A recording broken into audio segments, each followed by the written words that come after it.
Hey, Risto here with George Mason University. We're talking to Dr. Sue Whatman today. She's a senior lecturer in health and physical education in sport pedagogy at Griffith University.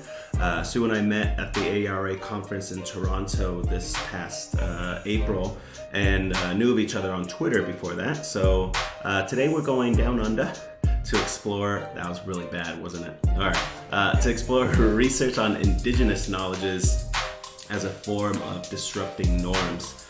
So here we go with a new episode of Playing with Research in Health and Physical Education. All right, so today's article is titled Indigenous Knowledges as a Way to Disrupt Norms in Physical Education, Teacher Education. It was published in 2017 in Asia Pacific Journal of Health, Sport, and Physical Education, which is now Curriculum Studies in Health and PE, as I think. So welcome to the podcast, Sue. Thank you. And again, all your guests, we're really delighted to be here. I mean, it's the way of the future, I think, for people to listen to research but even more than that, you bring it to life by reading it and pulling out questions and really getting to the heart of it. So thank you for that opportunity to talk about it. Yeah, absolutely. And I would like to note to all the listeners out there that we're very dedicated. Sue is in Brisbane or Gold Coast, right outside of Brisbane. So it's like 9 o'clock your time at night. Yep, just after 9. Yep. And it's 7 o'clock in the morning. Yeah, so we're very dedicated to making these time zones work. So you co-authored this with a couple different people. Can you kind of just share about that partnership? Yep, sure. So I'll just start with Juliana McLaughlin first, only because Julie and we had worked on a large funded project for the Australian Learning and Teaching Council, and it was about supporting Indigenous pre-service teachers. So in Australia, Indigenous refers to Aboriginal peoples and Torres Strait Islander peoples.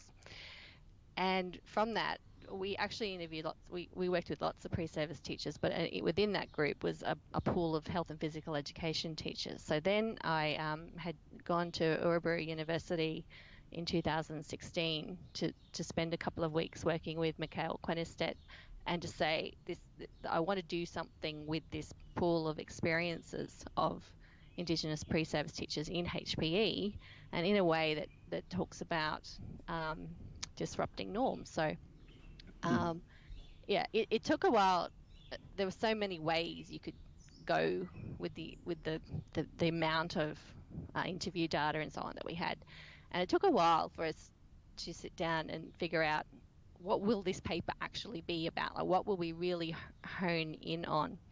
And so after a few meetings of writing lots of things on the board and circling things and thinking about, well, what kind of work does Mikhail do? And you've had him already on the podcast talking about salutogenesis and strength-based approaches. I thought, well, this is the thing. Our project was conceptualized from the idea that these students were future curriculum leaders. They're not little deficit systems. They're not at risk. They're actually going to be future leaders in health and physical education. So the idea of that whole strengths-based standpoint was really that uniting, I guess, the glue that right. made this a team of three with me, Mikhail, and Julie. Awesome. So you use the term hegemonic norms in the paper, and you mentioned that there's been a lot written about this topic in regards to physical education, teacher education. Could you just explain this term in a little bit more detail for listeners and how it plays out in the physical education setting? Yep, sure. And you always risk leaving people out, of course, when you whittle down your reference list, but the people doing work around, who's an ideal PE teacher. So Laura Azarido's paper around, pretty active and ideally white. Anne Flintoff had done a lot of work around Black and minority ethnic students' experiences in PE. Katie Fitzpatrick's done a lot in New Zealand. I've written a lot of work not in specific to HPE, but in Indigenous education more broadly, about the experience of being an Indigenous, not I'm not an Indigenous person, but talking about how what I've learned about from working with and alongside Indigenous people, like what happens to them when they come up against these norms, what's their experience of not being the perfect vision of a PE teacher, or of not being who somebody expected, and not bringing to the table what people expected. So having a different set of capital, different set of social capital, physical capital. So the kind of norms then that just by being an Aboriginal teacher in front of a mostly white class is already disrupting everybody's idea of what the teacher looks like, who's the teacher. So the disrupting then is not only about making sure more teachers look like that, so our profession starts to look more like that. It's also about the audience, the students, the parents, all coming to know that, of course, you might have Aboriginal PE teacher as much as you might have a non-Indigenous PE teacher, that they don't, they're not a triathlete or a super fit human being, all of these different, and there have been lots of norms about, do you have to be someone who could basically be an ex-Olympian in order to be a PE teacher? Right. And let me just kind of ask you, just from a naive point of view, without understanding a lot of Aboriginal culture, how is that culture? You've been in Canada, you've been in different countries in the U.S. Where would you compare that group to? And I don't know if I should be making comparisons, but in the U.S. you have a very low percentage of people of color entering proportionately into the teaching profession. So we're trying to, even in kinesiology, we're trying to recruit a more diverse faculty. And we know that proportionately the number of PhDs awarded to people of color is very low. So how does that, would you, and not to even speak of Native Americans, which is very, very, very low proportionately. But where does that Aboriginal group fit into society in Australia? Are the pre-service teachers like very low percentage-wise of people entering the profession, or how does that work? It's lower than the proportion of the population, but Australia's had a policy of encouraging people to come to university and consider teaching first and foremost for a really long time. So there's actually a history of actively recruiting people into teaching, and I would say even in physical education, the recruitment of Aboriginal and Torres Strait Islander people into teaching physical education is good, is proportionate. What we as a faculty do poorly, as you've just mentioned, is converting those students to postgraduates and PhDs. So our uptake of Indigenous postgraduates and members of this profession is really low. And that, I would say, is similar to what you have with Native Americans, First Nations people. So I had a quick look on your website, the GMU Native American and Indigenous Alliance from George Mason University, and noticed that there's a petition there to protect Piscataway land from deforestation. You've got a campaign called Re-Indigenize. You've got keywords: remember, question, resist. And there's a statement similar to what you'd find in Australian universities that we recognise this land we're originally on belongs to the Kimwa, Piscataway, Konoi and Duag peoples. Hope I've said that hopefully roughly correctly. And that's the same. So your situation at George Mason University is the same as my university and any university that's in a colonised country. You've got a group of people who are dispossessed, who used to run everything, and now don't, and yet there's this knowledge system there, just not waiting to be discovered, but waiting to be seen and waiting to be recognized as always having been there and always belonging in the school system And for I all would students. say, speaking from, being at this university, I've never seen that on any email sign off, as I would see at a lot of Australian universities. In at Toronto, they talk ARA talked a lot about respecting and acknowledging the lands that this conference is being held at. And I see that actually in a lot of email sign offs in Australian communication that I have with colleagues down there. And I have not seen it in the US. And I'm sure that it is done somewhere, but I don't have that on my sign off. I don't think about this as, maybe it's because I'm a Finnish immigrant to this country, but, as a colonized land, which it totally is, but it's not at the forefront of people's minds like it is in Australia. And that's why I think you know, the indigenous population there, or the Maori in New Zealand compared to Native Americans in the US, are very different. Even First Nation people in Canada, the way that they are acknowledged is very different. And I think in the US we don't necessarily do that very well. So Well, we've had, and like it's funny because when I look at some of the things that happen in Canada, I think, oh wow, they're so way ahead of Australia. And then when you speak to Canadians, they'll say, oh well, there's actually lots of things we're not so way ahead in, and you're way ahead as well. But there's been decades of policy imperative to recognise histories and cultures of Indigenous peoples. And Laura Alfrey mentioned that in your earlier podcast with her, that valuing Aboriginal and Torres Strait Islander people's histories and cultures, which implies then that you're actually going to engage with their knowledges, is actually a requirement. It's a priority across every discipline area. So every teacher in Australia, including every single PE teacher, or HPE teacher as we call in Australia, should be thinking, ah, how do I value Aboriginal histories and cultures in my curriculum or in my teaching? And there's been lots and lots of work in it, but it's in pockets, and people do it well. Some people may not. Some people go, oh, I don't want to stuff it up. But I guess the point of this paper and our larger project that it draws from is that, well, look, we're expecting pre-service teachers who you consider to be, less experienced, less expert at what they're doing, to show you how to do it, which they did in this project.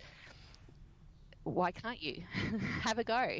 learn from their experiences as deliberately trying to embed Indigenous knowledges into PE while they're on prac, while they're being assessed by an external person who's a member of the teaching profession in a way that may or may not, break their their graduation. Do they right. pass? Do they not pass?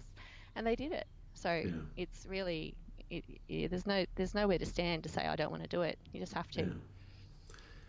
So going back into this paper, you talk a lot about these hegemonic norms, and you kind of push back on those, and you look to explore about perspectives and experiences and knowledge of Indigenous pre-service teachers in order to really understand the process of becoming a HPE teacher. Can you talk a little bit about Indigenous pre-service teachers and their current experiences as health and PE teachers? What's their experience, and is that specific to the Australian context? Yeah. Well, firstly, as we just said, they're unlikely to have an Indigenous lecturer in PE. Very unlikely. We have a very, very, very small Indigenous PE faculty in Australia. So their first experience then is that I'm learning how to be a PE teacher from a white person. That's going to be almost a given.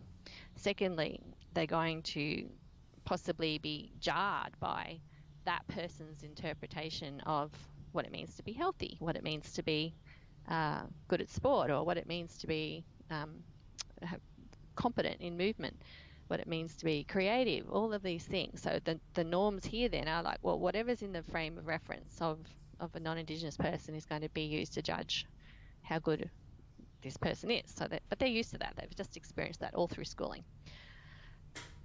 Then the students, like our project was born out of noticing that we were coming in at the very end of a student's practicum experience when they were on notice for risk of failure. Not a huge number, but like it was consistently always a group of people.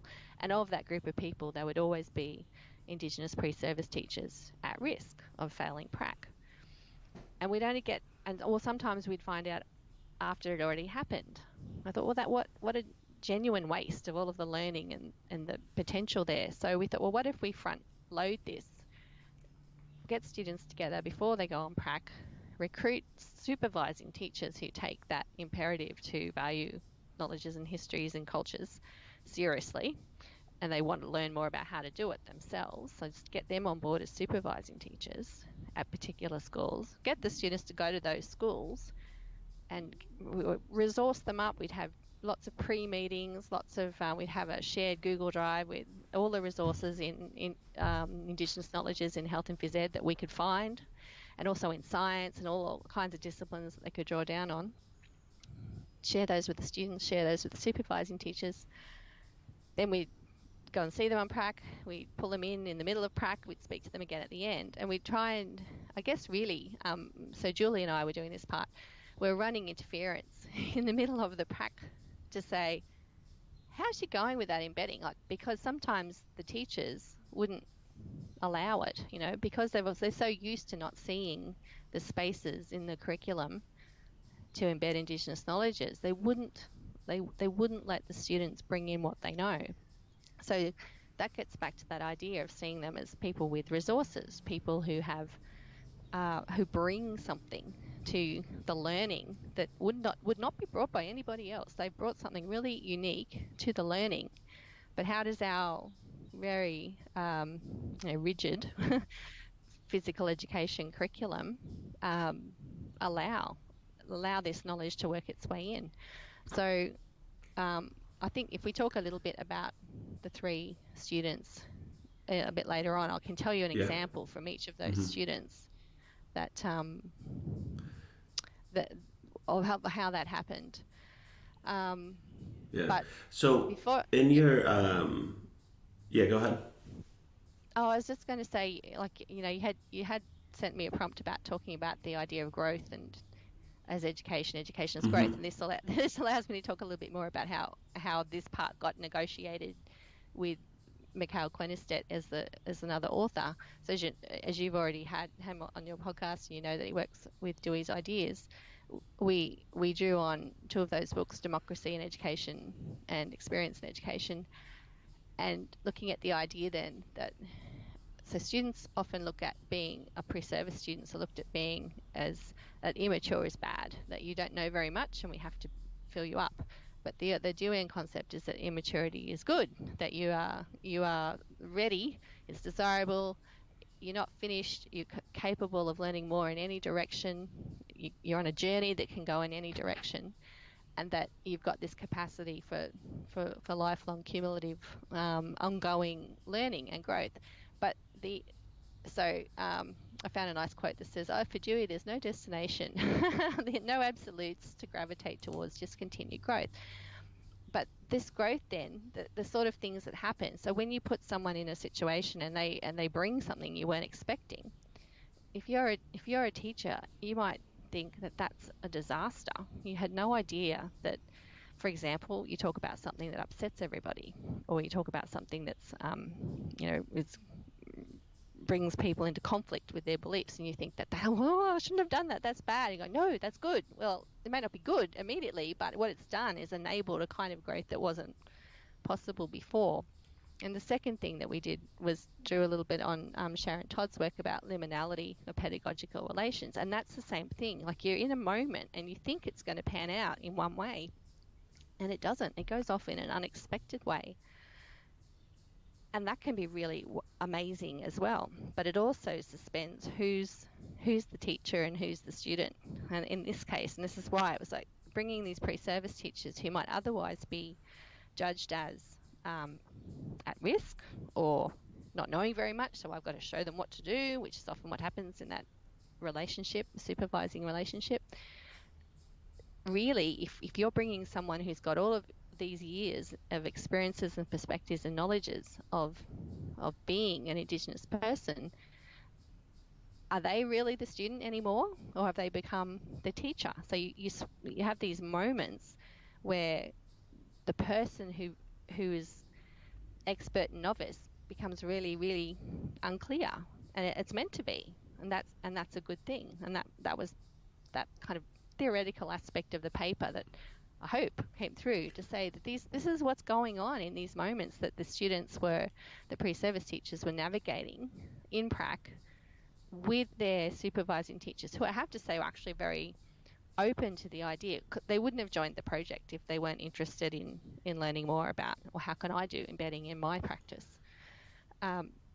So, right. And then those sorts of things, those theoretical tools, I hope, help explain the sorts of incidents and the examples we've shared with those 3 students. Yeah, and so there's a bust of John Dewey's head in Teachers College where I got my doctorate degree. So you're supposed to rub John Dewey's head before your finals for good luck. So, and his house, like where he lived, is right down the street, and there's like a little plaque there. Anyway, so if anybody's in New York, you should go and check that out. Yeah. So, it's ubiquitous. Tell me a little bit about. Yeah. So tell me a little bit about what you set out to do with this specific research project. What was the purpose? So the purpose was, like I said, to recast the students as people with strengths and resources, to have their supervising teachers see them as fabulous instead of not fabulous, and then enable them to model for like the whole teaching profession. This is a way that you could embed Indigenous knowledges. Now, you see, we also draw on a lot from a fellow called Professor Martin Nakata, who's a Torres Strait Islander educator, and he was asked by the Australian Curriculum Authority to write about, well, how would you embed Indigenous knowledges? Because he's written a lot on the subject. And he said it's about finding natural opportunities to plug in your knowledge. So you have to have that knowledge in order to be able to plug it in. And but something else has to happen in order for you to see the opportunity to plug it in, to realize this would be a really good opportunity to talk about, X, Y, Z. So with, for example, Maria was a final year primary PE specialist. So in Queensland, we have HPE specialists. Other states don't necessarily have the specialists, but we do. So she was taking her last HPE prac, but again, a typical structure or pathway to being a teacher in primary is to be both a classroom teacher and a PE specialist. So she was both. She did classroom pracs and she did PE pracs. So on this particular one, she turned up, it was April. Part of the timing of prac means, well, these kids will be doing cross country, these ones will be on camp. Oh, you can do whatever you like with year 3 and 4. They should be doing a striking unit. She went, okay, I'm going to use Yalunga. Now, Yalunga is a Sport Australia resource on Indigenous games, and you should Google it. I'll send you the link, and it's been how do you spell that? It is YULUNGA, and it's called Yalunga Traditional Indigenous Games. It was comes out of the research work that Ken Edwards did, and this particular version was Ken Edwards and Troy Meston. And Troy spent a lot of years going around Australia teaching people how to teach Indigenous games. So when you get into that resource, there are hundreds of games in it. First of all, it disrupts the idea that that nothing exists from Indigenous Australia, like that we have this myth of terra nullius, that everything, that first of all this was some big great empty land, and second of all there was nothing here. And so the idea, this resource in itself shows all the sorts of things that your typical kids did and used to play, and these are the sorts of things that they played. So she went and found some striking games out of that resource and said, well, they're supposed to be learning fundamental movement skill, learning how to use an implement to strike a ball. We're going to do something out of Yalunga Indigenous games.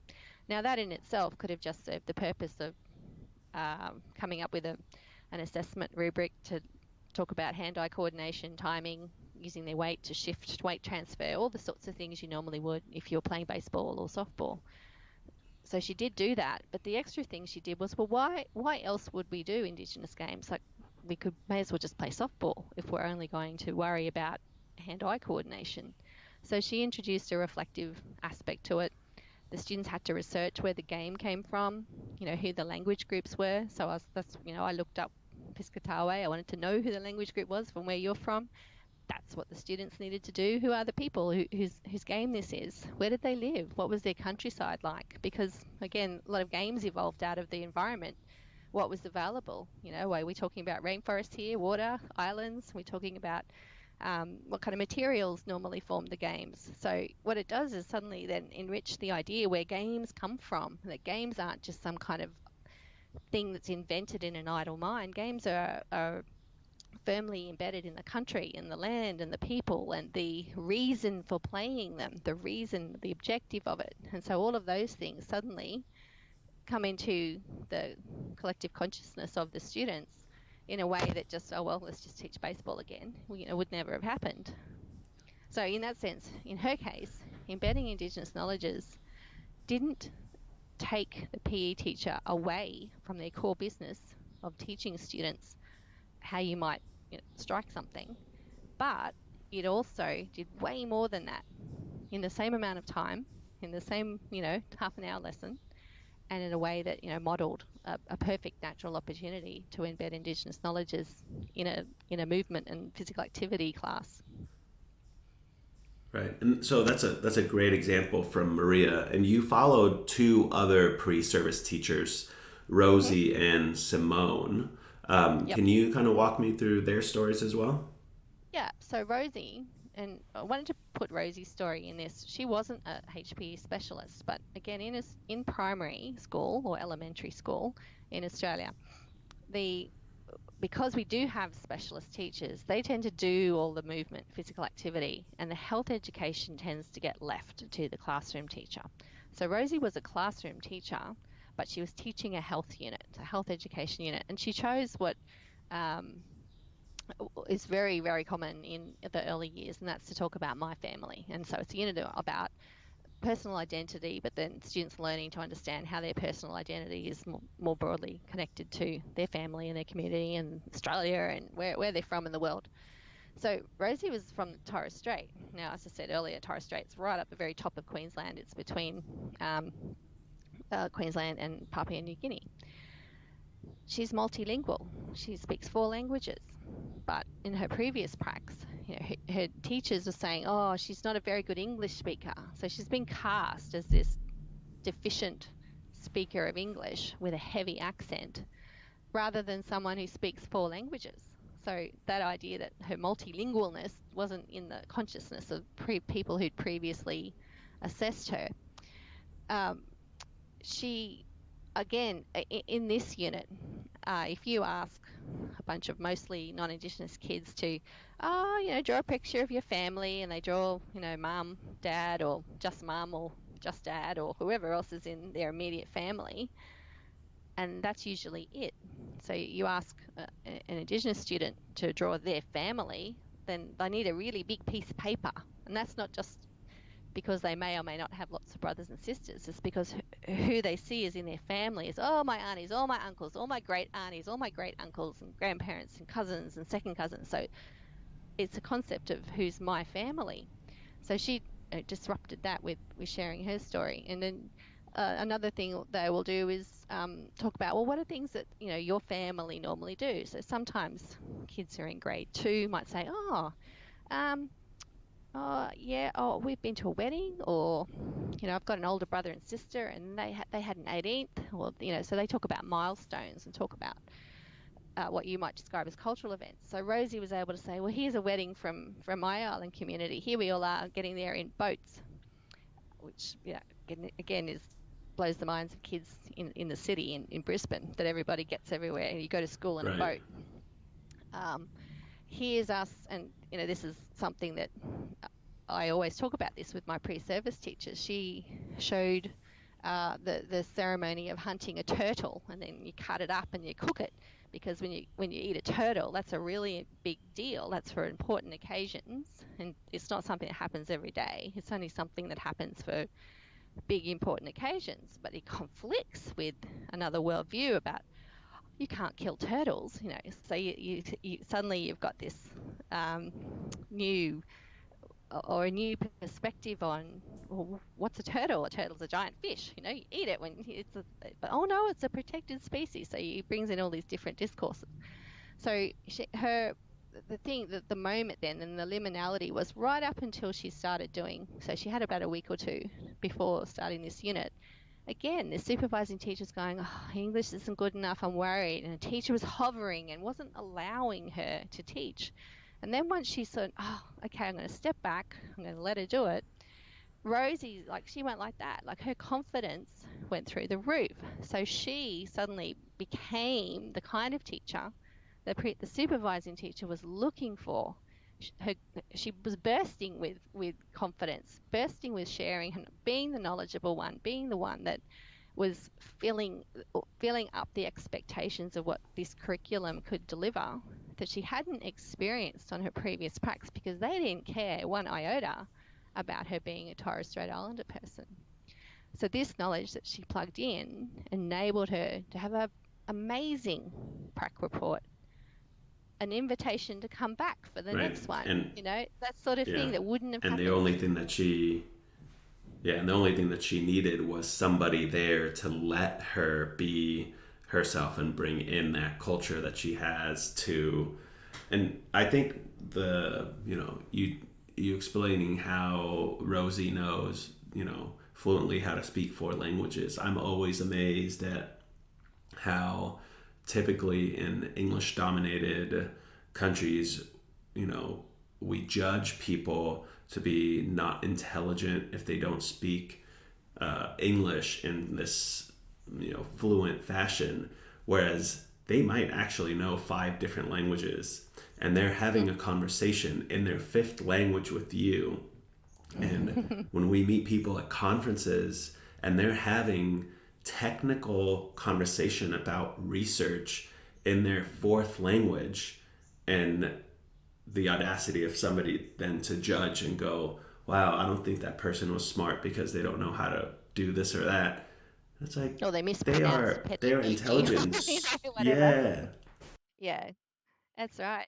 I know, and they're always code switching and always, yeah, interpreting in their head at the same time. Simone, Yeah. So that's what about Simone? so she was a secondary teacher. So she'll get a bit more if you got the imagining who a health and physical education teacher is. Simone was it. She was a secondary um, teacher. She was again in her second last prac before doing what we call an internship, the very last thing they do before graduating. And we did actually, they were all in 3rd or 4th pracs, because we didn't want students at the very beginning of their 4-year degree to take on what we thought was quite a complex task. So they were all in 3rd or 4th prac. So developing your personal and community identity is something that is done incrementally over the Australian curriculum from the early years right through into secondary. So she revisited the family tree unit in year 8 in her placement. So what she decided to do was use as an exemplar, an assessment exemplar, and also the lesson content around family tree, a story of one of her great uncles who was a famous Aboriginal boxer. And there, if you like your sports history in Australia, you'll see there's quite a lot written about boxing troops that used to go around, and this is like 30s and 40s, and her great uncle was one of these people. So he was very wealthy. He earned lots of money. He's very successful. He had property. He had the kind of life that wealthy sports stars have in that era. But when he stopped boxing, well, the colonial laws of Australia kicked in. So again, his movements were regulated. He couldn't have full control of his affairs or his finances. His experience of Australian society and the laws that were designed to target and regulate the movement of Aboriginal people impacted upon his life, upon his mental health, upon his well-being, and he died a premature death, and he died without the income of a famous sports star. So you might sit back and go, oh, is this a history in it? Well, no. I mean, we teach about mental health. We teach about the health and welfare of all Australians, and we look at statistics, we look at demographics, we look at population. So what if you overlaid what it actually means to be an Aboriginal person in Australia, and then look at those incidences of mental health, instead of looking at it going, oh, they've got lots of problems, haven't they? It's called colonisation. So this ability for her to take a unit that's really common in health and physical education, talking about your family tree, doing a bit of research into your own life, allowed her to bring in a bit of what you might call political studies or history studies. And as a HPE teacher, you might think, well, I don't have to know all that stuff, do I? Well, we're going, well, don't you? If you're going to teach about this topic, don't you really need to know why these different groups of people, and particularly Indigenous Australians, have all of this? This explains everything you would ever teach in a health and physical education class about health and welfare of Indigenous Australians. His story right there, her great uncle. So it was really powerful. Yeah, and that was exactly the word I was going to use, is powerful. So I will ask this kind of follow up question or ending question that my qualitative research methods teacher would always yell from the back of the room when people are presenting. So what? What does this mean for HPE in general, and how do you see it informing or improving physical education, teacher education in the future? Well, I think a couple of ways. It goes back to what we talked about earlier, that our faculty is overwhelmingly white, and that means that there's not people of colour or Indigenous people in our faculty. So part of when you crack open a space in something, you need people to keep it open. So our faculties need to recruit. They have to.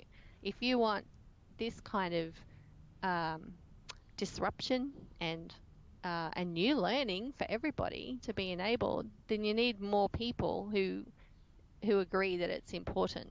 Because plenty of people in Australia go, oh yeah, it's important, but then we'll go and forget about it and move on, because it's actually not that important to them. And it's certainly not life and death like it is for Indigenous Australians. So renovating our faculty, and that shouldn't make people feel alarmed. You really don't think, oh, but I deserve to be here.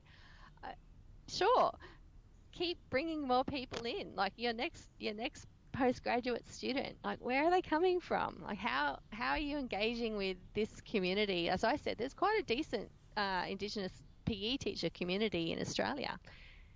That it's just not the postgraduate community. So you got to think about, what do we as a faculty do to do that? But the other thing too is, like when we were talking about in America, the recognition of First Nations land rights isn't very high. Well, yeah, to me again, that's everybody's business. It's not just the business of history lecturers or politics lecturers. It's everybody's business to talk about this. It's unresolved business to not acknowledge that dispossession of land and then destruction of languages and community life isn't still festering away. It isn't actually still influencing everybody who's there. So that's something that people need to take that away from that too. So, and finally, I see it as a good thing. I'm always bemused by those polls that come around on Twitter or threads where people are going, what is it we should really be teaching in HPE? And going, oh, don't do that. Like, why would you do that? Don't try and distill it down to some kind of core, because at the end of the day, I can tell you it's going to be decided by the people who are in this faculty right now. And we've already said that faculty is overwhelmingly white. Overwhelmingly, the English language dominates the descriptions and the forms and the physical cultures take. is that really what you want to distill health and physical education down to? I don't think so. I think that you take it as an opportunity to go, oh, thank God we can get rid of, I better not say anyone's favourite sport, but you know what I mean? Mm-hmm. That Yeah. opportunity to say, let's let's do things differently and mean it. Awesome. So, do you feel that there's implications beyond Australia for this work, and like in Yep. different Pacific regions, New Zealand and Hawaii, and maybe you can give some concluding thoughts on the Yep. paper? Well, look, all of those places you've just mentioned have got academies beavering away at this particular idea, and that embedding or decolonizing or re-indigenizing is something that everybody's doing. So for me, and does it have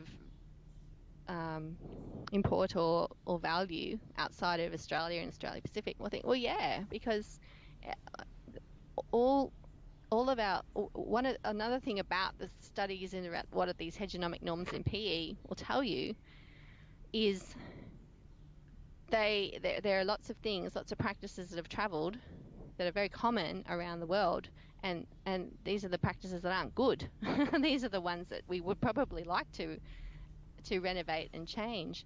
And I guess as a concluding note, I'll share a little insight I gained. So when I was first we were trying to thrash out this paper, it was 3 years ago now, in Uruburu, Mikhail organised for me to go and sit in and watch some of the classes that were happening. I didn't take any, I was just an observer.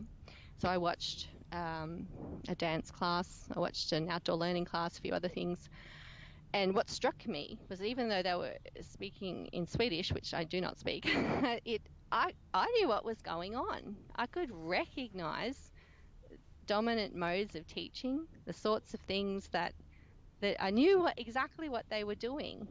Or not exactly, that sounds presumptuous, but I knew enough. I had enough from my insights of how you do PE in Australia to see the sorts of things that were the same in Sweden. So then if you go to any country and look at it and think, I recognise the dominant practices here, then if you're talking about a project that disrupts dominant practices, well, that can happen in any country, in anywhere at all, where in higher learning, you are educating someone about what it means to be a health and physical education teacher. Right. So yes, everywhere. Yeah. Thank you so much, Sue. This has really been enlightening for me. I love the kind of narrative format of these three teachers as well.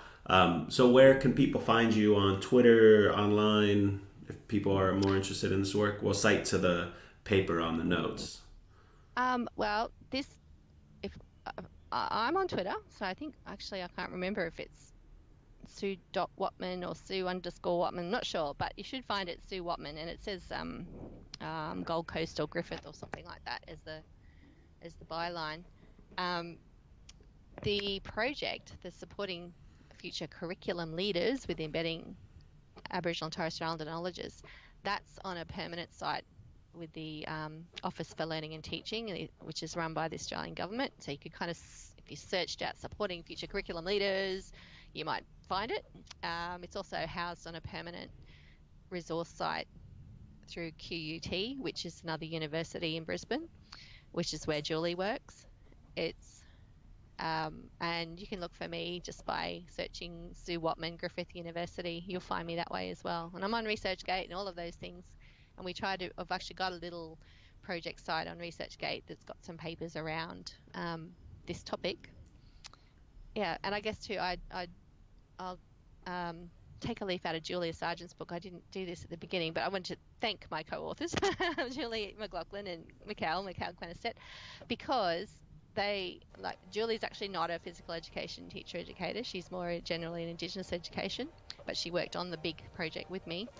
And for Mikhail for being a good sport, certainly, to there's a good Aussie phrase for you, to take on something that certainly wasn't his content knowledge, but the idea that you are disrupting what's typical in HPE. That was definitely what he brought to this paper.